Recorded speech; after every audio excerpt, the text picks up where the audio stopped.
जय हिंद, नमस्कार दोस्तों आपको ध्यान होगा लास्ट वीक ही पाकिस्तान ने चाइना से भीख मांगकर 250 होवित्जर तोपे जिसका नाम है SH-15 उसे डिप्लॉय किया है। की नियर अबाउट उसके जस्ट बाद पाकिस्तान, तुर्की और सऊदी अरेबिया के बीच में एक डिफेंस पैक्ट साइन होता है जिसका ऑब्जेक्टिव है, कोर ऑब्जेक्टिव है, attack on one is attack on all. थोड़ा आपको नेटो जैसा सुनने को मिलेगा, लेकिन नेटो के प्रोविजंस में क्लैरिफिकेशन था कि अगर वाकई में कोई देश नेटो देशों के ऊपर हमला करता है तो जो अन्य सदस्य है वो ऑटोमेटिकली उसकी सहायता के लिए खड़े हो जाएंगे। लेकिन यहां पर ऐसा क्लैरिफिकेशन नहीं है, यही एक बड़ी मजेदार बात है। लेकिन फिर भी ये एक इंडिकेशन है भारत को चिंता करने की अब आवश्यकता है, क्योंकि तुर्की के जुड़ने के बाद ये आपको थोड़ा मुस्लिम नेटो जैसा जरूर सुनने को मिलेगा, लेकिन फिर भी यहां पर कई सारे ऐसे प्रोविजंस हैं जिसे हमें समझना है।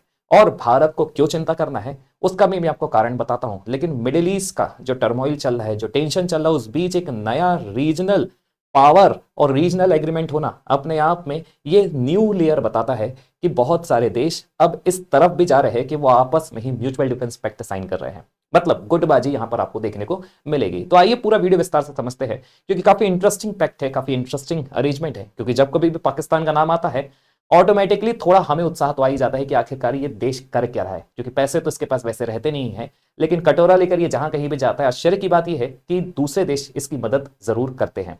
अब यहां पर सऊदी अरेबिया के जुड़ने के बाद क्या हमें चिंता करना चाहिए, क्योंकि ऑलरेडी पाकिस्तान और सऊदी अरेबिया के बीच में तो पैक्ट था, लेकिन ये पैक्ट जो आपको सुनने को मिलेगा, आपको लगेगा कि अगर सच में भारत ने पाकिस्तान के ऊपर भविष्य में हमला किया या कुछ ऐसा होता है जिसमें टेंशन क्रिएट होती है, तो क्या automatic deployment of troops Saudi Arabia की तरफ से, तुर्की की तरफ से रहेगा? तो ये कई सारे प्रश्न हैं जो आपके मन में आएंगे, क्योंकि सुनने में मक्का एग्रीमेंट जो कि 3 देशों के द्वारा भी साइन किया गया है ऐसा ही लगेगा। सुनने में ये लगेगा कि ये नेटो जैसा ही है, लेकिन वास्तविकता कुछ और है। तो आइए पूरा वीडियो विस्तार से समझते हैं, क्योंकि चर्चा इसकी काफी हो रही है और आपको इसको समझने की आवश्यकता है। तो देखिए, अभी अगर देखा जाए तो मक्का डिफेंस एग्रीमेंट के हिसाब से कलेक्टिव डिफेंस भले ही इसका सेंट्रल प्रोविजन है, और साथ ही साथ तीनों देश के द्वारा भविष्य में मिलिट्री एक्सरसाइजेस भी की जाएगी। डिफेंस इंडस्ट्री कोऑपरेशन की जब बात की जाए तो उसमें भी इनके जो टाइज है वो बूस्ट हो सकते हैं। लेकिन फिर भी यहां पर एक चीज बड़ी गंभीर है कि आखिर इसकी टाइमलाइन क्या है, क्योंकि इसमें कई सारी चीजों का क्लैरिफिकेशन नहीं है। फॉर एग्जांपल, सबसे पहला क्लैरिफिकेशन ऑटोमेटिक ट्रूप डिप्लॉयमेंट का आपको देखने को नहीं मिलेगा। मतलब इस पर्टिकुलर अरेंजमेंट में आपको कहीं पर भी ये नहीं सुनने को मिलेगा कि अगर किसी भी देश पर हमला होता है तो क्या मिलिट्री असिस्टेंस बाकी देशों के द्वारा दिया जाएगा? तो बिल्कुल भी नहीं है। मतलब अपने आप में जो ईरान ने बोला है ना कि ये जो एग्रीमेंट हुआ है it is just an paper agreement, लेकिन मजेदार बात यह है कि इस एग्रीमेंट में ईरान को एडवर्सरी बताया ही नहीं गया है, ना ही घोषित किया गया है। बस इसकी टाइमलाइन ऑटोमेटिकली ईरान के साथ कोलाइड करती है, क्योंकि जिस तरीके से मिडिल ईस्ट में पूरा टर्मोइल चल रहा है, जो पूरी एक सिचुएशन है वो एस्केलेट हो रही है, इन तीनों देशों का आपस में मिलना जो कि अलग अलग कैटेगरी के है। फॉर एग्जांपल, अगर मिडिल ईस्ट की बात की जाए तो काफी बड़ा गल्फ पावर है सऊदी अरेबिया। इसके बाद सऊदी अरेबिया की खुद की एक अपनी स्ट्रेटेजिक इंपॉर्टेंस है। ठीक वैसे ही यूरोप में तुर्की का रोल है, नेटो में तुर्की का रोल है, और पाकिस्तान की बात की जाए तो मिडिल ईस्ट में पाकिस्तान का भी कोई कम यहां पर आप बोल सकते हैं कद नहीं है। और इन तीनों का आपस में जुड़ना, 3 अलग अलग देश, तीनों के पास डिफरेंट कैपेबिलिटी, ये बताती है कि यहां पर एक कलेक्टिव डिटरेंस फ्रेमवर्क तैयार करने का कोशिश की गई है। लेकिन कोशिश ही है, इसीलिए ईरान ने इसे सिर्फ एक पेपर एग्रीमेंट कहा है। अब इस कोशिश की अगर बात की जाए और तीनों देशों की बात की जाए तो देखिए, सऊदी अरेबिया एक गल्फ सिक्योरिटी पावर है। इसके पास जो क्षमता है उसको थोड़ा समझते हैं अपन। सबसे बड़ी बात है इसकी स्ट्रेटेजिक लोकेशन जो कि रेड सी के पास है, इसका एनर्जी रूट्स, इसके अलावा वेस्ट एशियन कॉन्फ्लिक्ट्स में इसका जो अपना स्टैंड है, और साथ ही साथ इसके रीजनल डिप्लोमेटिक कंपटीशन जो कि ईरान के साथ सबसे ज्यादा है। लेकिन अमेरिका के साथ इसके संबंध अच्छे हैं। और अगर भारत की बात की जाए तो भारत के भी सऊदी के साथ अच्छे खासे इकोनॉमिक टर्म्स हैं। लेकिन तुर्की का इन्वॉल्वमेंट एक अलग तरीके का अरेंजमेंट इसमें कर देता है, क्योंकि तुर्की की बात की जाए तो पहली बात तो तुर्की है, आप गेटवे टू नाटो बोल सकते हैं। नाटो का अच्छा खासा उसके पास मिलिट्री एक्सपीरियंस है। इवन अगर नाटो में सबसे बड़ी मिलिट्री आपकी बात की जाए, मिलिट्री आर्मी की बात की जाए, तो वो तुर्की के पास है। तुर्की के पास काफी बड़ी कन्वेंशनल डिफेंस फोर्सेस है जो कि सहायता वाकई में कर सकती है जब वक्त पड़ेगा पाकिस्तान को, जब वक्त पड़ेगा सऊदी को। और साथ ही साथ तुर्की की ड्रोन टेक्नोलॉजी के बारे में पूरा यूरोप जानता है, पूरी दुनिया जानती है, और हम भी जानते हैं जिस तरीके से उसने ऑपरेशन सिंदूर के टाइम पाकिस्तान की मदद करी थी कामिकाजे ड्रोन के माध्यम से, जैसे वो सुसाइडल ड्रोन्स बोलता है। वो बात अलग है कि हमारी कैपेबिलिटी को तुर्की ने भी कम आंका, चाइना ने भी कम आंका, लेकिन फिर भी यहां पर आपको एक मैसेज जरूर मिलेगा कि जो पाकिस्तान थोड़ा स्टैटिक वेपनरी की तरफ था, वो अब मॉडर्नाइज कर रहा है खुद को, वो भी अब मोबिलिटी की तरफ जा रहा है, क्योंकि चाइना के साथ जो उसने 250 तोपें खरीदी है वो अपने आप में मोबाइल हॉविट्जर तोप है, जिसका सिंपल सा कंसेप्ट है शूट एंड स्कूट। एक बार शूट किया तो अपनी लोकेशन को चेंज कर सकती है। इसका मतलब पाकिस्तान भी बहुत अच्छे से मॉडर्नाइज कर रहा है।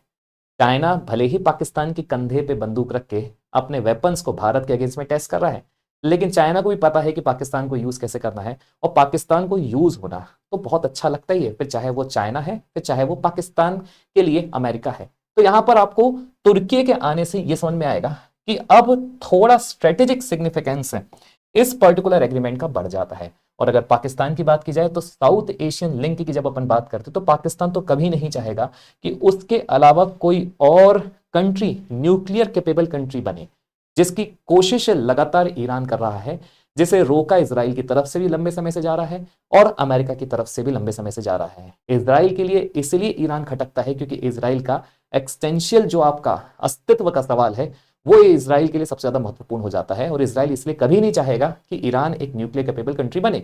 लेकिन मजेदार बात यह है कि इस एग्रीमेंट में कहीं पर भी न्यूक्लियर शेयरिंग अरेंजमेंट आपको देखने को नहीं मिलेगा। बस अपने आप में यह एक स्ट्रेटेजिक म्यूचुअल डिफेंस एग्रीमेंट है, जिसमें तुर्की और अलग से शामिल हो चुका है, क्योंकि पाकिस्तान की अगर बात की जाए तो उसके पास भी काफी बड़ी कन्वेंशनल मिलिट्री फोर्स है, न्यूक्लियर कैपेबिलिटी है और काफी बड़ा तगड़ा अन्य देशों की तुलना में मिलिट्री एक्सपीरियंस है। फिर भले भारत ने कूट कूट के उसे मिलिट्री एक्सपीरियंस दिया हो, पीट पीट कर मिलिट्री एक्सपीरियंस दिया हो, वो कभी भी एक्सेप्ट नहीं करेगा। लेकिन हाँ, long standing Saudi defence partnership और रिलेशनशिप भी है। जब जब सऊदी को मदद पड़ी है, पाकिस्तान ने बिल्कुल निस्वार्थ भाव से अपनी सेना को भेजा भी है। तो पाकिस्तान के सऊदी के साथ अलग टर्म है, और वहीं अगर बात की जाए सऊदी और भारत की तो उसके लिए भी हमारे एक अलग टर्म्स है। हमारे लिए सऊदी अरेबिया जो है वो काफी तगड़ा एक इकोनॉमिक कोऑपरेटिव कंट्री है, और रिसेंट में हमारे काफी सारे उसके साथ पैक्ट भी हुए हैं, जिसमें इकोनॉमिक कोऑपरेशन सबसे महत्वपूर्ण है।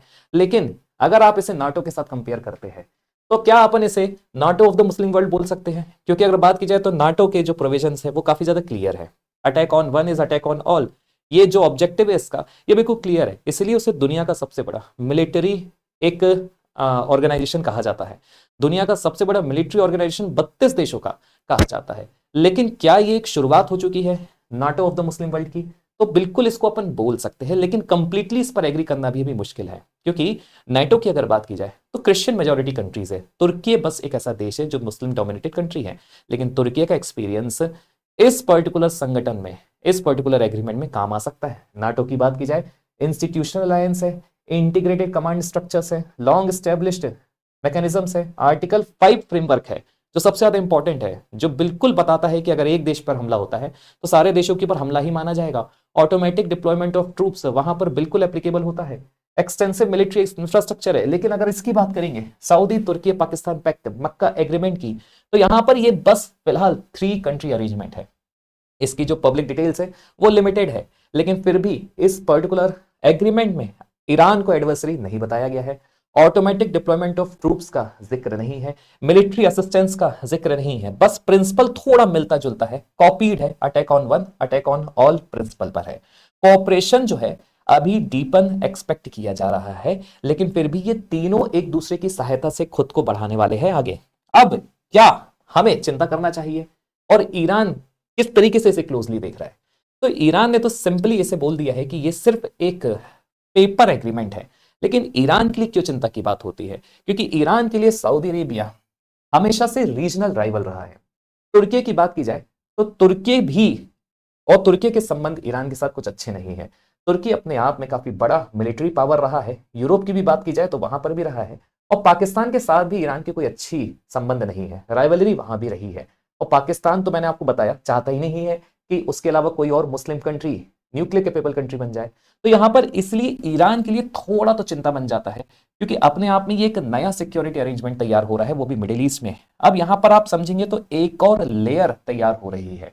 मतलब ऑलरेडी पूरी दुनिया के पास नेटो है, ऑलरेडी पूरी दुनिया के पास अन्य संगठन भी है, लेकिन पाकिस्तान के जुड़ने के बाद, तुर्की के जुड़ने के बाद, सऊदी के जुड़ने के बाद ये जो नया फ्रेमवर्क तैयार हुआ है, इसमें चिंता इसलिए बढ़ जाती है क्योंकि एससीओ, नेटो और अगर आप देखेंगे JCC, Saudi Pakistan pact, Saudi Turkey Pakistan 2026 का ट्राइलेटरल म्यूचुअल डिफेंस जिसका अपन जिक्र कर रहे हैं, ये कुछ इस तरीके से आपको देखेगा, ठीक है वैसे ही जैसे वर्ल्ड वॉर 2 के पहले जो छोटे मोटे देश होते थे उनका गुट आपस में तब तैयार हो रहा था।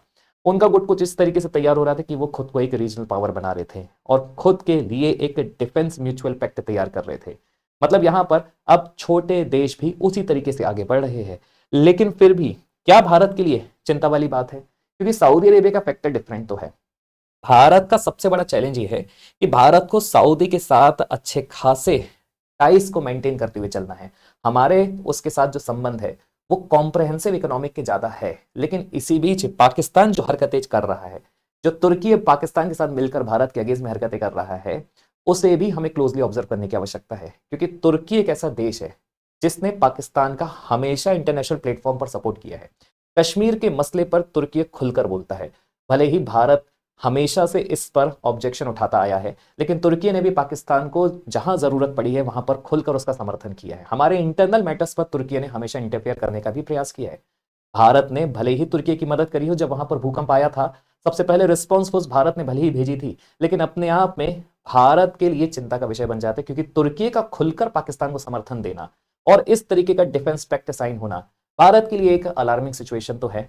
क्योंकि तुर्की पाकिस्तान की सहायता से अपने वेपन्स को टेस्ट तो जरूर करेगा, क्योंकि पाकिस्तान को चाहिए वेपन्स, भले ही वो भीख मांग के ले या पर्टिकुलर इस तरीके के एग्रीमेंट से ले। और भारत को चाहिए नए चैलेंजेस को फेस करने के लिए जल्दी तकनीक को और ज्यादा टेक्नोलॉजिकली अपग्रेड करना। तो हमारे लिए अब मॉडर्नाइजेशन और ज्यादा इंपॉर्टेंट हो जाता है। लेकिन सऊदी अरेबिया का जुड़ना हमारे लिए फिर भी एक तरीके से चिंता थोड़ी बहुत है। लेकिन उसी बीच हमें पाकिस्तान को क्लोजली ऑब्जर्व करना है।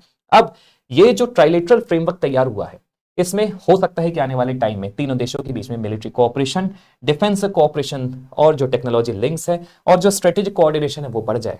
लेकिन सबसे बड़ी ऑब्जर्वेशन है कि इसके आने से जो एग्जिस्टिंग अलायंसेस है जिसका अपन ने जिक्र किया, उस पर कोई असर नहीं पड़ने वाला।